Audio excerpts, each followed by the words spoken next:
much is, like, how big is this operation? Like, how much money are you bringing in? Okay, considering the fact that somebody from IRS might ever listen to this video, we don't make a lot of money. Could you give me a ballpark or anything? It's more than zero. The question was that what is in the returns if they are overstocked, people buy more than what they need. Yeah, exactly. Like, not really who returns stuff to you, No, but the returns we purchasing. buy, and Yeah, you yeah. wanted to see what kind of things is Yeah, that. yeah. So I would like to show it to you. So what actually happens? I'll show you a lot of stuff. So for example, this is a Milwaukee set that came from an Amazon return. So somebody just bought this. It's all brand new. They took out one piece that they needed and they shipped all of this back. So this is a part of the return. Could you explain what that is, just because people might not know what Milwaukee is? This is a toolkit. This is a bit drill set like this one. It's not just the electronics, the bits or whatever. Everything almost, if you see, this is all brand new. It's just missing one piece. So this came in the returns. It's not just with this kind of stuff, but even we'll show you more. So almost everything you see, it comes with multiple pieces in it. People mostly buy stuff, they take out what they need and they will ship the rest of it back. So when we buy returns, our main concern is to assess what you can break down and what you can take out. So we try to bid accordingly. So this was all a part of a pallet. We were actually in Indiana, so we picked it up personally. We paid $226. It had some really good stuff, which the main ticket item is here. So this unit is worth like $300 something. So this pays for everything. When our Could you say what this is?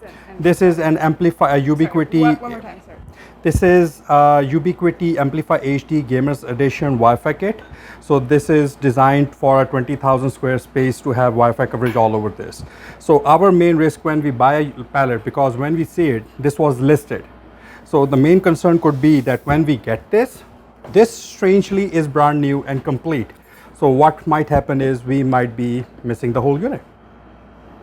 Like the drone we got, $2,100, and it's just the box. So that's the main risk that we have. But when we have claims like this, issues like this, the company we buy through is like liquidation.com, directliquidation.com, bulk liquidate, or there's a Walmart company, I think it's B2B resource. They don't back you up. So when we buy this, so to answer a question that you asked over the phone, that what kind of things people send back, like those Blu-rays, movies and everything, it can be overstock. Some people might just buy something and they realize they don't need it. Sometimes when we sell stuff, some people will request a return because they bought something, then somebody else gives it to them. So that is one part of the returns we might get. That's the lucky bit. And the other might be they just wanted some parts of it or they wanted to replace it. They buy it, they change the item and they ship it back. And Amazon as a company, they don't lose anything when they buy.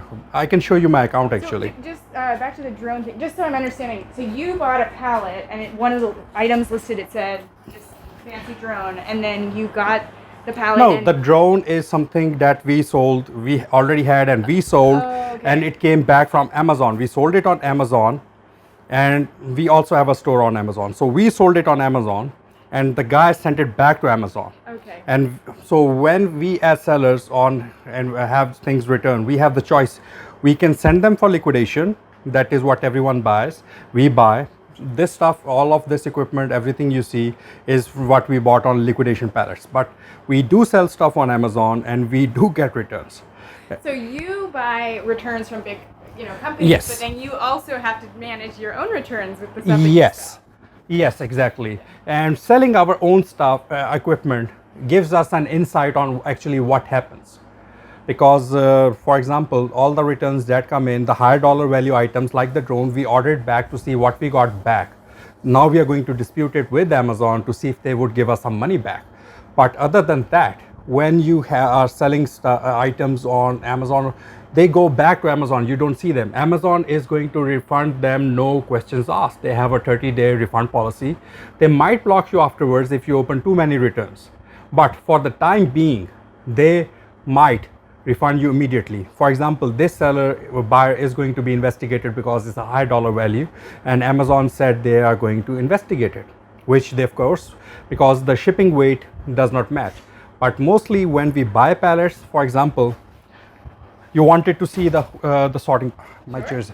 So I'll give you a brief example on what we were doing right now. So when we buy these pallets, a very large portion of them in some pallets is media, it's movies, Blu-rays, and things like that. So with this current last shipment, we are sorting them into 3 parts. So one of them is brand new, which customers return back. They are unopened. So this is literally brand new. The second part is where they sent it back and the actual movie is not in the case, or it's a Blu-ray and it comes with a Blu-ray and the DVD. They took one disc and they sent it out. Now we cannot resell it. So sometimes it's the digital code that they actually take out and they send the movie. yeah, Just the DVD, the disc, they send it back and they take out the digital code, download it. yeah. For So the returns can be in that form as well, like the one he's showing right now. like this is Predator. It's a new gift set. It's like $50 for the movie. It comes with all 3 parts of the movie. They sent back 2 of them. They kept 1.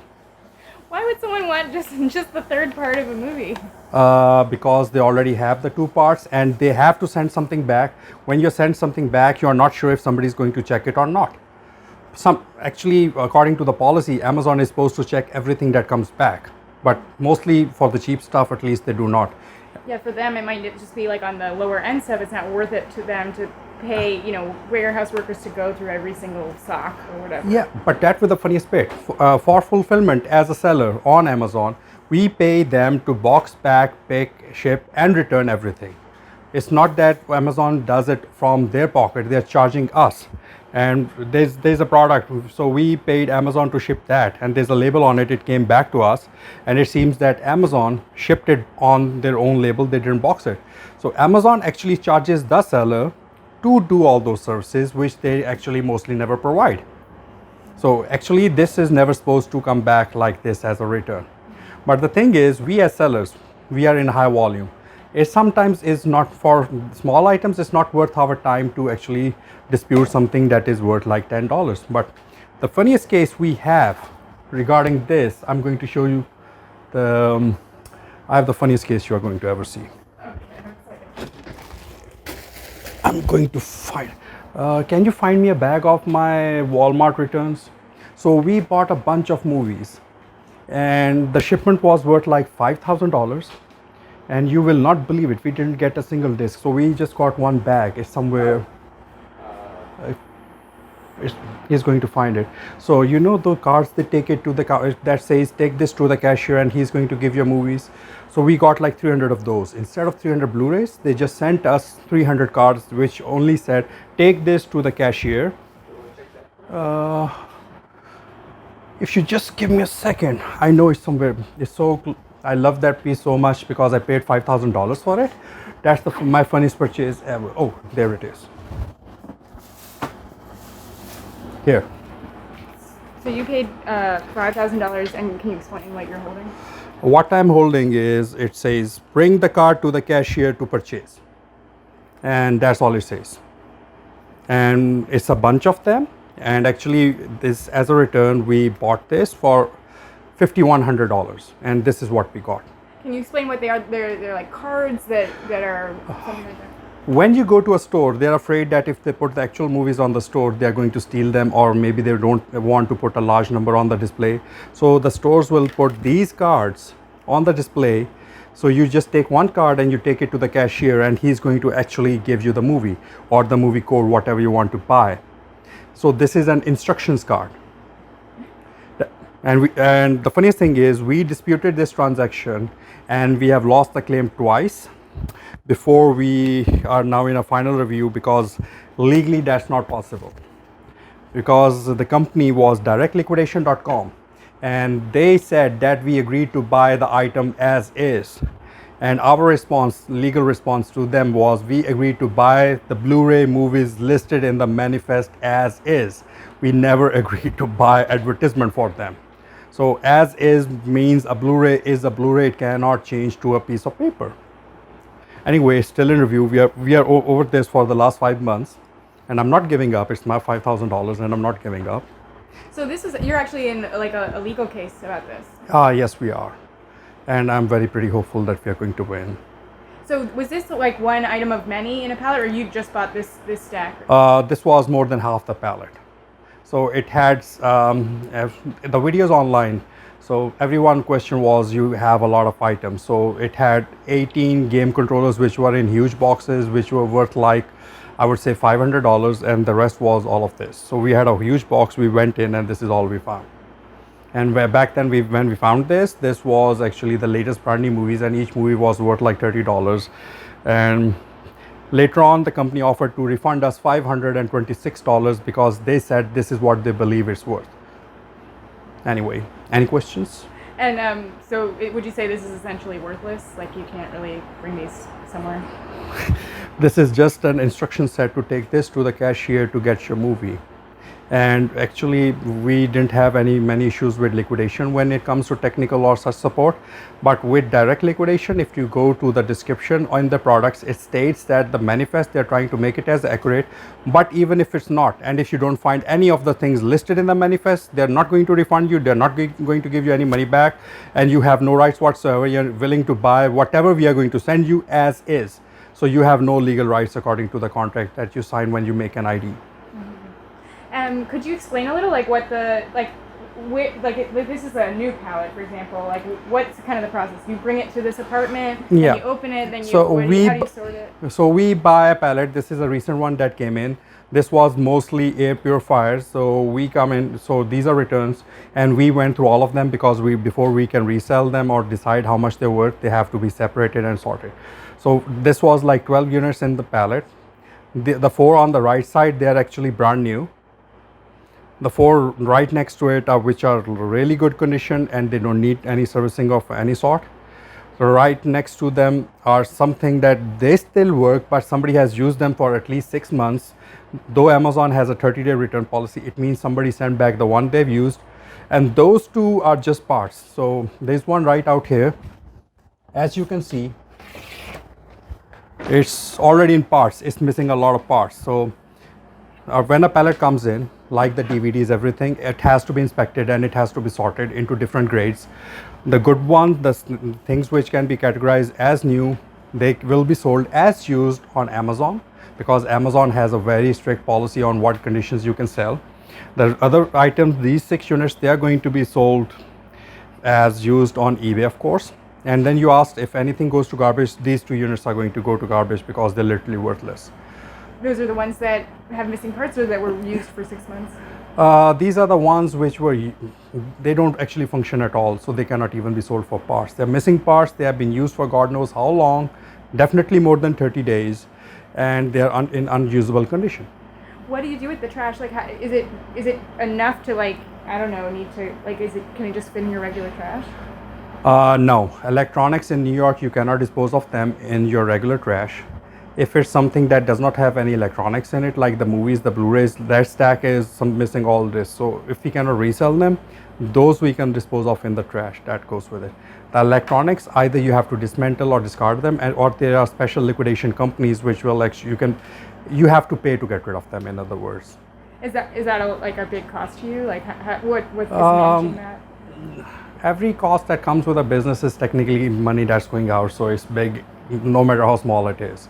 So we don't like to spend money because we know it's not coming back. And giving away items that cost money is never a good thing. So it's not a huge number, but it's something we wouldn't want to spend. What would you say the general percentage of what you buy do you end up throwing away? I would say roughly 20 to 30% is what goes to garbage. And then what's the volume like of your operation? You said you have a whole second apartment that you just have stuff, and you also have a storage unit. Like, how many pallets do you buy? Like, how much do they generally cost? That kind of stuff. We buy pallets not based on cost. We buy them based on what actual profits we can bring in. And we have bought from like these boxes came from the small boxes. We buy up to pallets which are like truckloads. A truckload is like 16 pallets at a time. So we can buy really large volumes. Our main concern buying is not the price range they are in. Our main concern is the profit possibility there is. So as long as we can buy a pallet in reasonable cost according to what is mentioned in the pallet and we stand to make profit, we'll buy it.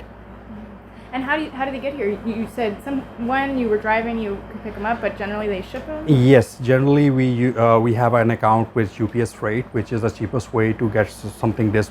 We used to use FedEx, but they have very strict policies on batteries and which don't make sense. So we use UPS Freight and we try to gather as many as we can at a time to save on shipping cost. We get them shipped by UPS. And then where they just come, I mean, this is your home, like just come on the side? Yes, they will drop it by my curb. And then are they heavy? Like how do you get them inside?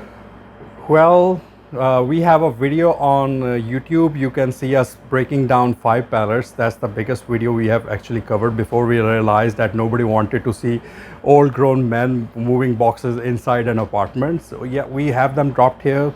This space, believe it or not, we have like 8 pallets in here. If we need more space, the other apartment is right around the corner, so we can fit 8 pallets in there without disturbing the way we live. So we have at time 12 pallets in these 2 apartments. Could you explain, like, for a listener that wouldn't necessarily know what a pallet is, like what is a pallet? Because this is like, over here is a big this is just a box. This is a 150-pound box. This is a small box. So a pallet in general terms is a wooden piece, the way at least we get it, which measures something like, I think, 4 by 4 feet. And they go up to like, they're taller than I am, so they go higher than 6 feet at mostly. So, and some people just use the word pallet to represent almost everything they buy, but a pallet is the wooden case which holds up everything. So it can have a lot of, so our pallets we have, the largest we have were the TV antennas we unboxed like 3 months back. Each pallet had over 100 units on it. And if you buy a pallet of these boxes, it mostly has like 6 of those boxes. And, so the individual pallet has boxes inside of it? Yeah, a pallet is the actually wooden frame that everything is resting on. So it's a big wooden piece, and mostly they would stack up everything they have on it and they wrap it. It makes it easier and safer to ship items. So when shrink wrapped, it will prevent things from getting damaged. So it's safer to move big boxes or bigger items or large numbers on a pallet. It's actually cheaper too. And it's actually the main reason they use them is because you can move them with a forklift. Then you don't have to pick and move them around. And so it seems like you specialize in electronics. Like, what kind of items are you looking for when you're looking on those websites for things? I would buy almost everything. You won't believe it. So my I try to buy DJI drone pallets a lot because actually I'm very skilled with electronics, and most of those you can buy parts for. So I try to buy higher value items which we can fix on our own if they need to be fixed, if they're broken, because we can buy parts for them. Or we buy any higher dollar value items which we know if it doesn't work we can sell for parts, because people will buy things for parts. And you sell the things for parts online as well, or do you have like people you know in the area that want? No, the parts item we would sell them all on eBay. I don't like to have, it doesn't make sense for people to come up to us for $5, $10, $15, $50, because we have to factor in the time that goes into those transactions. So before you came, we just sold an amplifier that we got from the same liquidation pallet, and we just listed it. 5 minutes after listing, it was sold, and we just ship it out. It doesn't take any time or effort. When you have people coming to your place to pick items up, it takes a lot of time and effort. It's going to cost you money, because with the number of people and the time that goes into it, it costs us $200 roughly an hour for the operation. And nobody is going to pay that kind of money when they're transacting, because it's going to cost us money from not doing what we would do when they were not here. So it seems like the online platforms, like, how do they affect your business? It seems like it's a big part of your business. Actually, they make our life a lot easier, because we don't have to interact with them, and we reach a much, if I were to sell this drone in my community, it's impossible. We are in a no-fly zone. Nobody would buy this because you cannot use it where we live. But we sold this to this went all the way to Hawaii, and it's coming back all the way from Hawaii. So you have a much larger marketplace, and as we put most of the items in auctions, so they can bid and they can see what fair prices they think, which will probably in most cases is more than what we can get otherwise. Though we have to pay eBay and Amazon a large percentage of the commission. eBay can charge you something like 13 to 14%, including the PayPal fees. Amazon is double of that. So, but you also on the buying the pallets end, you use these platforms, like because I know there are also like salvage yards. You could go to an in-person salvage sale, but are you mostly doing online? For these return pallets, we prefer online because running from yard to yard, actually, I'll give you a very interesting fact. If you have this shipped to you, you have a warranty claim you can file with liquidation.com, but not with direct liquidation. When you pick the same item up from the warehouse, which like we did, you forfeit all rights to any claims because they expect, then you have to sign a waiver that you check and examine everything before you leave. Because once you leave, they're not responsible. So considering all of that and the cost of running business and our time, it does not make sense to go and buy items because it's going to take a lot more time. Time is where the money is. Oh, okay, so essentially because you're buying them online, if say I don't know the whole pallet was destroyed in the shipment, you would have a warranty. But if you just bought it at the warehouse, they would have no way of you wouldn't have a way of proving that it was that they had damaged the goods. The thing is that when you're buying returns, the condition of the product is never guaranteed. So you can never open claims on if a product is broken or doesn't work. It just has to be there. So if something comes in, and like this return comes in, and we can actually file a claim that a drone is actually missing, we might get something out of it. Some kind of assurance that some part of our money is safe. But if we picked it up personally, once we leave, even if it's an empty box, it's all there's no warranty, there's no claims. We forfeit everything, every kind of claim there is. What's like the general? I know you said you buy a variety of different kinds of pallets, but what's the range of the price of a pallet? And is there one that was like the most expensive one you bought? Oh, my favorite, most expensive one is the one I shared, $5,100 worth of paper. And I think the most expensive single pallet we have ever bought would be around $8,000. And the general price range in which we buy our pallets, they are between $400 to $800, mostly including shipping and everything included in the price. And how many do you go through in a month or in a year, do you say? As many as don't get overbid. There's a funny fact that when we are buying anything, we would factor in what it's going to sell for and how many of them might not work. And I have seen pallets sell for more money than they would sell at a store, especially. And I found you can buy for $1,000 from the store. I've seen it sell for $1,200 in an auction. So we will buy as many as we can. And how many people? You said you had there's one person here, you have a few other people. Yeah, we have 2 more people that work with us, so it's 4 people that work together. Mm-hmm. Could you tell me a little bit about, I mean, if you want to sit, we can. Sure. If you're tired of standing. Thank you. Yeah. Sorry. Like how you got started, when you got started, when you started making videos, and then, like when you started doing this kind of resale business. Well, I've been into e-commerce a very long time. Then I started working with a company that used to sell merchandise in large volumes on Amazon. Our average sales were something like, I would say $17 million a month. And I used to manage actually almost all the coordination, and I used to see how much stuff used to come back in. And when I left the company, I just realized that almost all the stuff, because we used to liquidate almost everything that used to come in, and we never cared for how much, even knowing how much they were worth, we never cared for how much they sold for. And that was the start. I realized that I could buy things from my old CEO and I can sell them for a good number of profit, and that's how it started. And we started looking up these websites and we started buying them as a basic business ethic, and we wanted to see all the companies that were in action. So before we bought anything, we visited all the warehouses. So that's why sometimes we travel to see liquidation.com. We have been to almost all the warehouses from where we buy items. And so that's how it started. As for the videos, they started when we were selling on eBay, and things started to come back and they were not as people we sold them. So we needed evidence to deal with eBay. So we started making videos of the expensive items that used to come in. Then we had a shipment like this one, we had one before, and we realized that if we had a video to cover all of this, we might have saved thousands of dollars. So we said, okay, let's make videos. And while we were making videos, my friend here, he said, we are making videos, why not we just upload them? So a few months back, we started to upload whatever we could edit. So it's his responsibility to edit the videos and upload them. So we might be delayed because it's just him who does that.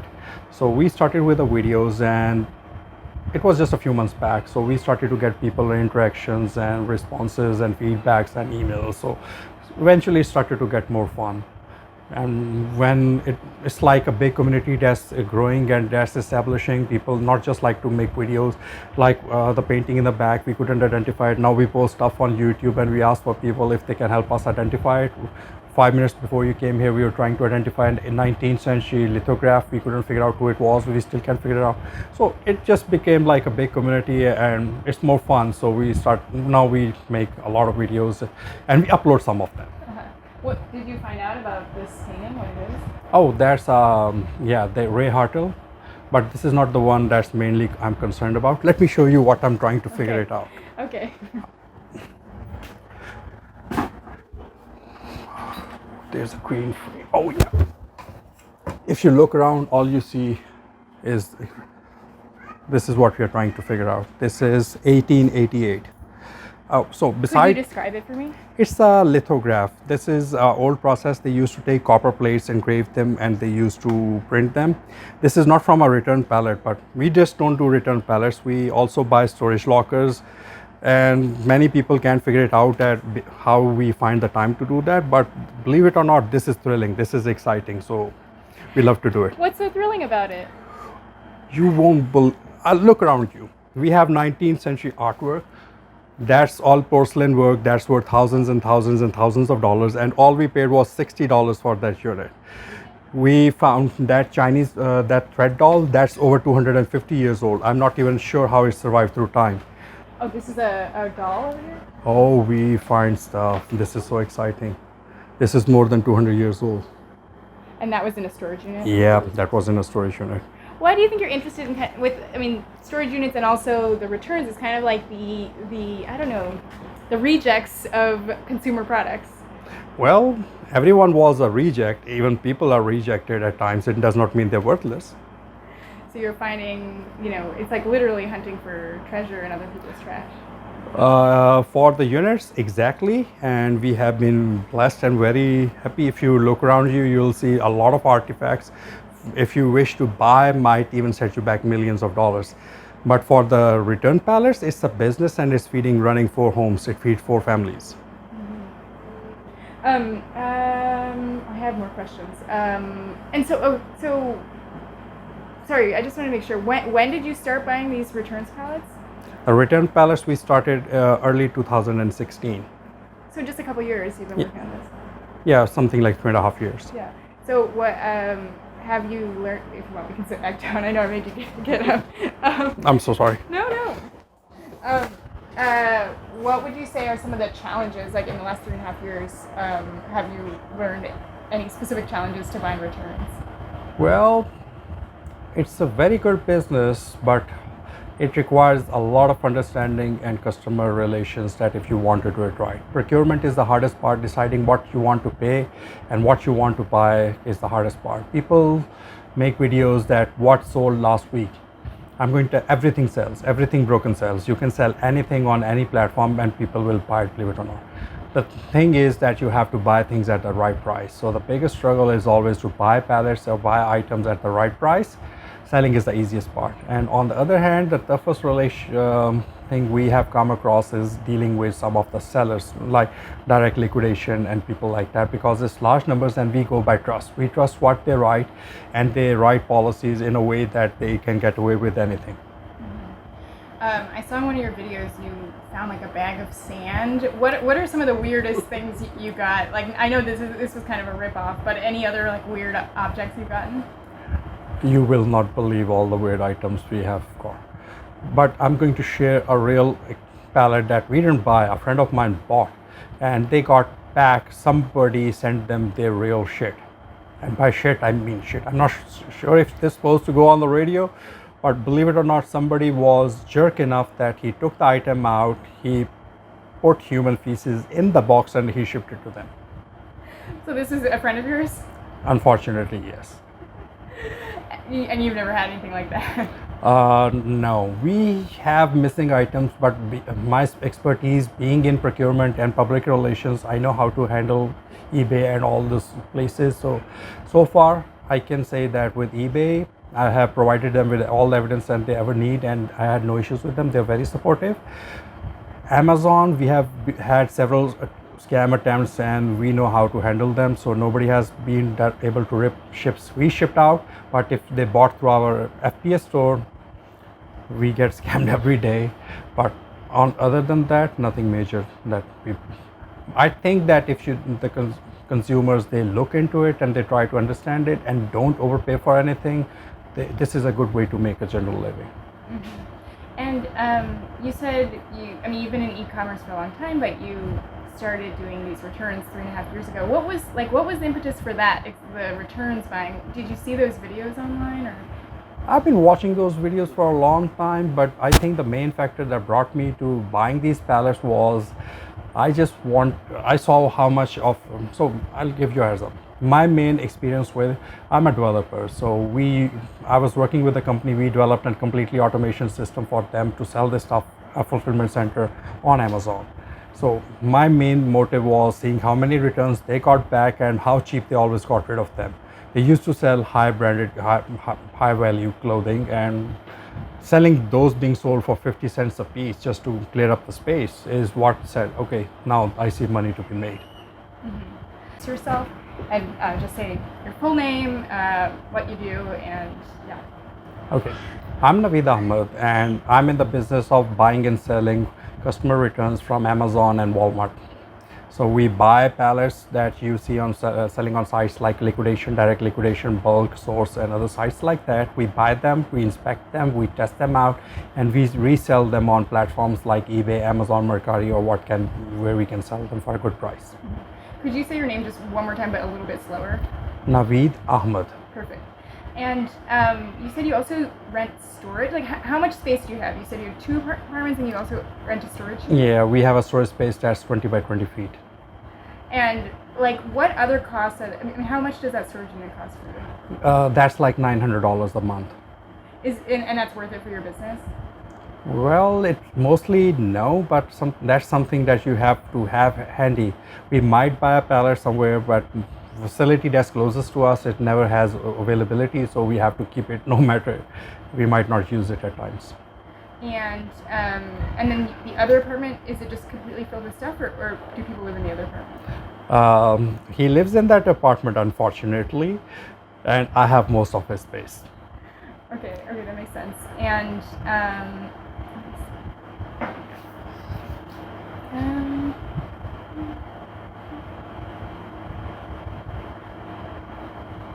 so what's the timeline? Like, you get a box. Like, what would you say? How long does it take you to go through all the items and then to sell them? What's the process of sorting and selling?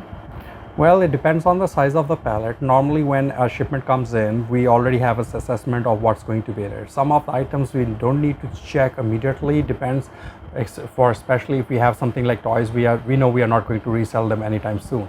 But something that needs to be resold, like those oil purifiers, when they come in, we go through a general physical inspection by the eye. Then we sort them out accordingly. Then we run and try all of them out before we can resell them, sort them, grade them, and then if we can resell them on Amazon, we would just label them up, box them up, and ship them to a FBA warehouse. Or if we have to sell them on eBay, once they're tested, we are going to see what they generally sell for and work out the price and just put them online for resale. I would say for a general pallet that comes in something like that big box or something that has less than 50 items in it, we can get that done. Besides listing, just examining and inspecting the items can take somewhere between 2 to 3 hours. Mm-hmm. And do the 4 of you all work together? Do you have like shifts of going through things, or? It depends on how big the pallet is. It also depends on the role. Like most of the time, the analysis is done by one person, and the sorting is done by the other person. So kind of depends on. Did you say the analysis? Analysis of like what he was saying about the procurement and the sorting of the stuff, and then managing if we have to refurbish it again. So we have people who actually have to designate the role they face with that. What's your role generally? Generally, it's actually doing from anything that I can get my hands on, starting from helping him out with the procurement and like what I'm doing right now, filming you and all that, doing the YouTube and also selling. So it's majorly most me and him. What we do is like we do all the procurement, and the rest people they actually help us out, like doing all the stuff and selling it out as well. And is YouTube like part of? Does that get more people to buy stuff, or is that kind of more like a fun publicity part, or? It started off as a fun publicity part, and it's going to go like that. We are trying to evolve ourselves into a more like a fun channel. The idea behind YouTube was, as what you explained earlier, when we started off filming the products that we do educate as a retail and everything. So we said like, why not actually educate the other people as well? So we are building up a community. The idea is to educate a lot of people, a lot of our subscribers, and then have them actually interact with us, so that like we can have more people come into the same business, because the more is better as compared, because you don't want to isolate yourself with that. Could you also introduce yourself, say your full name and what you do? Sure.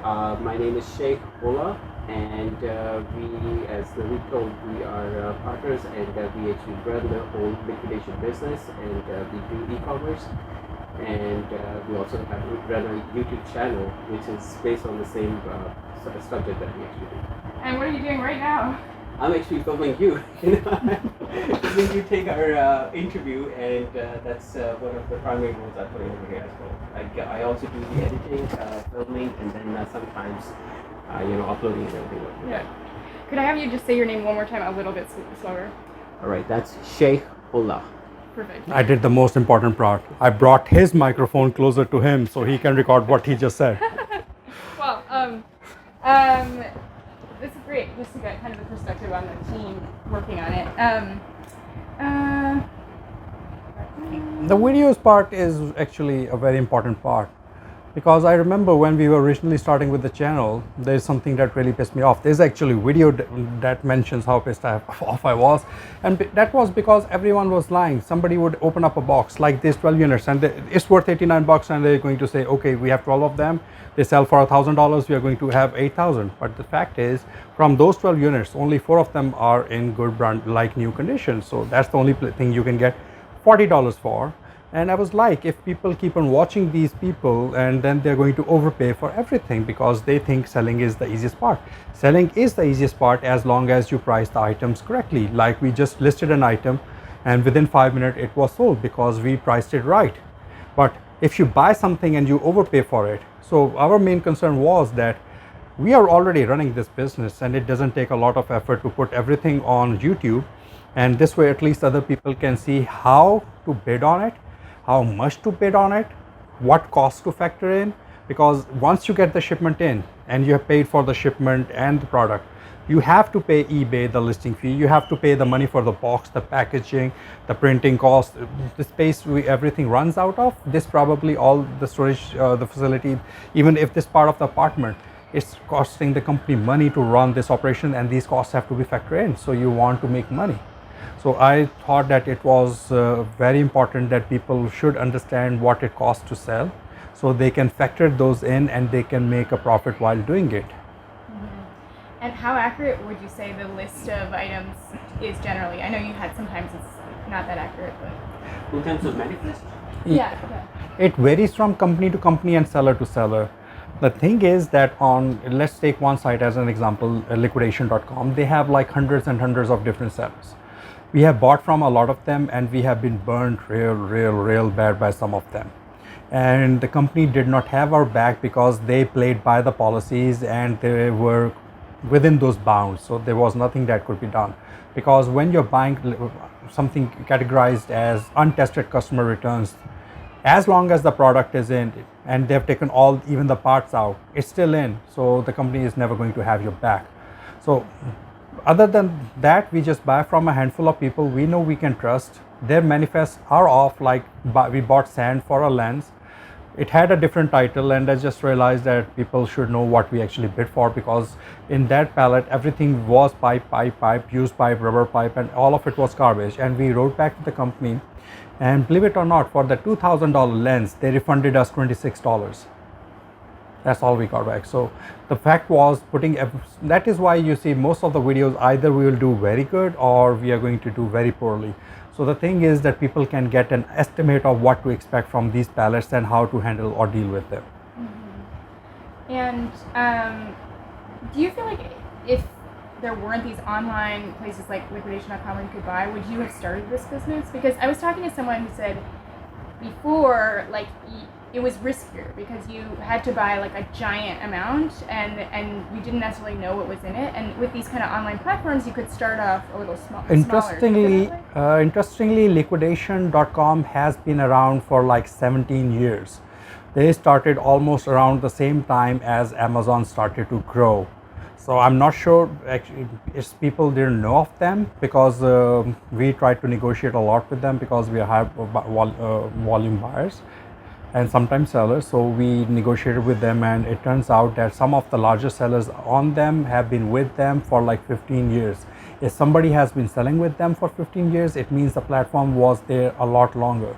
And my business aspect would have been still there because originally when I started, my goal was to buy from the company I was working with, though I never bought from them because I found better choices and I was most equipped, skilled with electronics. So instead of selling clothes, but if we didn't have resources like bulk or liquidation.com or direct liquidation, I would probably be reselling returned clothes online. What do you mean? Like, where would you get the return clothes? I would get them from a very large company I was working with. I developed software for them, so they sell $17 million worth of clothes online. So I would be handling their returns and reselling them for a good price. So you'd have to have that kind of personal connection, but otherwise it would have been a little bit harder without the platforms. Well, there have always been liquidation companies all over the states for the better part of the last 3 decades. And as you said, that what people say is much riskier because you cannot examine everything you buy and you just bid on what you see. But there are companies right now which sell merchandise just like liquidation does, and actually those are a lot cheaper, and because there's not too many people bidding on them, you can make more profit off of them.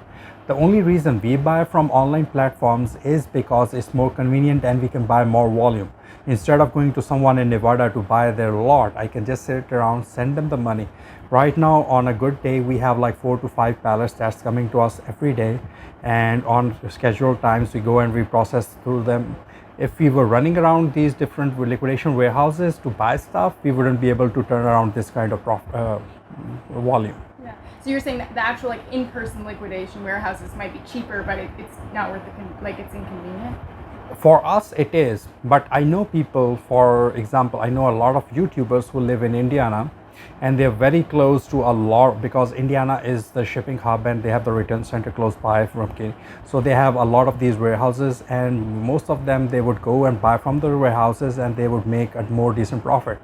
A liquidation pallet which I might be paying $800 for, they can probably get it for less than $200, and they can make more money because they can actually examine the products when they pick it up.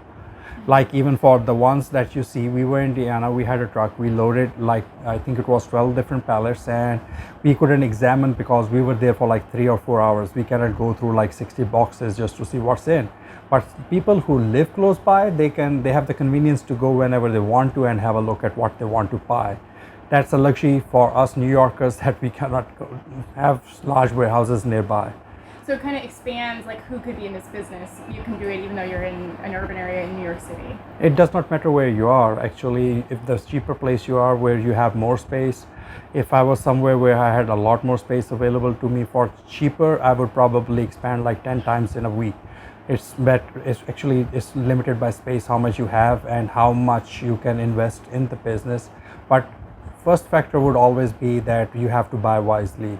So the cheapest procurement cost is what's going to make a profitable business. I guess what I mean is without the online platform where you could, kind of see the manifest and then have it shipped here, you really wouldn't be able to because you'd have to drive to the... Yes, exactly. You're absolutely right. Yeah. So you said you're getting like four pallets a day generally? Yes, generally we try to get 4 to 5 pallets a day. And I don't know if you're comfortable answering, but how big is this operation? Like, how much money are you bringing in? Okay, considering the fact that somebody from IRS might ever listen to this video, We don't make a lot of money. Could you give me a ballpark or anything? It's more than zero. More than zero, okay. What about like on an individual pallet? What do you think is the profit you make? I would say if we get it at the price that we were targeting at, we can make somewhere between $150 to $250 per pallet. Per pallet, okay. You just answer your question. In a different way. Okay, I got that.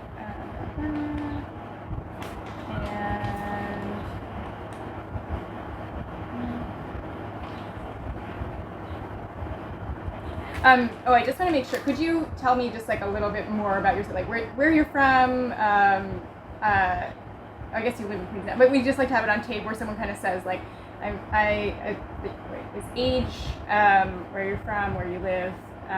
What I guess you already told me what you do, but you have another job, correct? Okay. So, yeah, just that kind of like introduce yourself. I'm Navidam. Strangely, I'm a programmer I'm a neural nets programmer. That means that I develop AI code or algorithms. I used to do it for game companies. I'm sure you have played a lot of the games I programmed for. Like what? I don't think I have the rights to say. Because when you're outsourced and you're working for someone, you don't have the rights to any of the code. Right now, I'm working on the world's first online crypto-based casino, which is not based in New York, so we are not breaking any laws. So I'm writing the security algorithms for that. So we have the world's first Bitcoin-based casino that's coming up that runs on a blockchain. And for fun, what I do is I buy and sell liquidation pallets and storage units. So this is kind of like is this your side business, would you say, or? Yes, I would call it my side business, or actually this would be my business because the other one is my job, right? Mm-hmm. Okay. So that's my business, Yeah. right? And how many hours a week do you spend? Because you have a full-time job, and then how many hours would you say you spend on this business? My job is not limited by time, so it's I have a time tenure in which I have to deliver. So mostly I program and code at night when I have nothing else to do. And during the day when I have more important things to do, like buying and reselling pallets, that's what we do most of the time. Perfect. Great. And is there anything else you want to add that I didn't ask about? Well, I think you got all the important parts.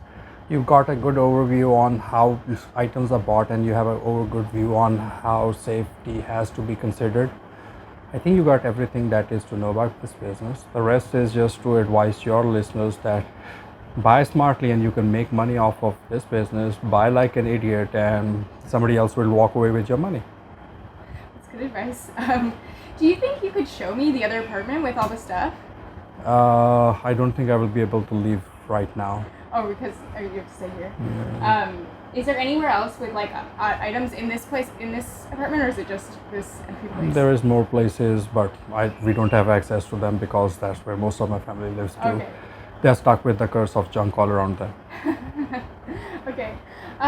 Maybe just could you like one more time just kind of like describe what the layout of the room is, and like I guess is there a method to this madness? Is it like are there things in a certain order, or how do you go through them sorting? Actually, when the items come in, they start from here always, like this box just got through. So everything that comes in gets overly examined, and that's the second place they're going to end, which is everything on this side has been examined by eye. And once it's examined, the third place would be back on this side to see if everything works or not. Then they're categorized. Then they return back to this corner strangely, because then we have to assess and see a value and decide if we are going to list it or we are not. If something that's good enough to be listed, so that pile there is something that has already been listed, it's already labeled, so it's going to get pre-packaged and it's going to be moved to the next apartment to clear up space here for the upcoming shipments. So everything there is going to be boxed by tonight, and it's going to leave this apartment and await shipment when it gets sold. So as we are limited by space in this, so the only thing that happens here is the processing. Everything gets packed and it leaves from here and goes to the other apartment waiting to be shipped out. And is this stuff from today's shipment? This arrived yesterday. Strangely, the only thing we got today was one small pack which arrived just when you did. Okay. Oh yeah, this is it. This is the only return we got today. Okay.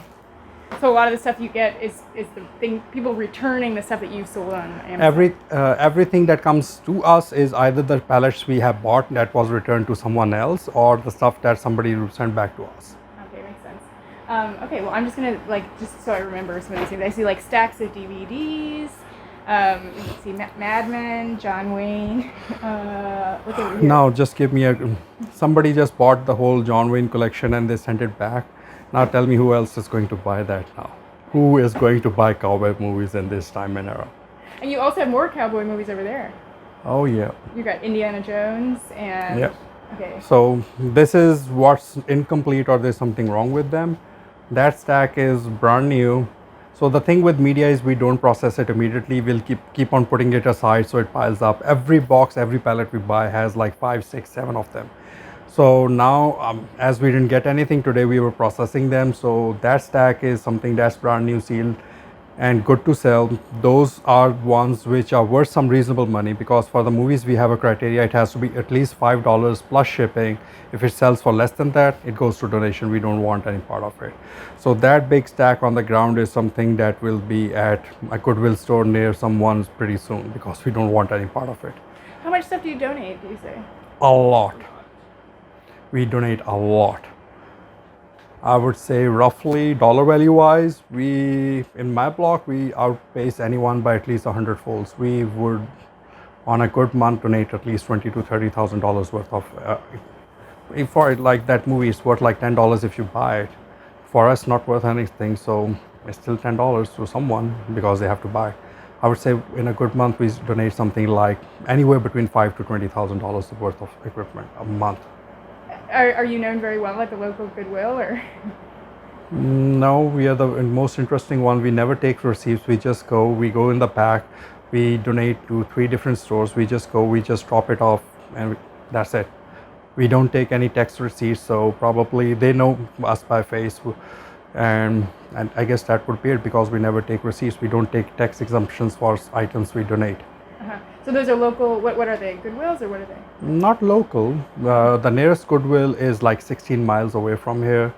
The nearest Restock is like 5 miles. So some of them, none of them are local, but they're within like 10 to 15 miles. And then, okay, so is this guitar or something you got? The guitar is from a customer return. It came with the pallet yesterday. It was actually supposed to be brand new, but like you wanted to see, most of this, even though it looks new, it has damage on it. So this is still usable condition, but this will be donated because it has no resale value whatsoever. Because it's got some like cracks on it got paint damage. Nobody wants to buy a guitar that has damage on it. Yeah, and then you have boxes that you might be shipping stuff out, and yeah, those boxes are going to be used to repack some of the stuff that came out of them. And then over here we got some tool sets. We got picture frames. Oh, you can't even. If you want to get to the main interesting part, you better show them that box. That's crystal. That's high-end crystal. So each of that's designer's crystal that came in the returns. Each of those glass new is worth like $200, and we are trying to figure out how to resell them in used. I'm not sure, but how to resell something that expensive and why somebody would want to buy it. But sometimes people don't consider when they're returning items that they might be saving a couple of cents, but because some of the people would just send back, if they bought something for $100 and they get it for $99, they would send it back. But when they send it back, the original seller lost all of the original amount. Wait, sorry, I don't think I understand you. You're saying the 99 for 100. Can you just explain that? That's like sometimes how people do. Take this as an example. I bought this for $100. I see it online and somebody is reselling this for $99. I would send it back and buy something for $99. But when this goes back to the original seller, it gets disposed. So when we have items from our FPS store liquidated, it's not that we get money from Amazon. Actually, Amazon charges us 50 cents per item to get rid of it.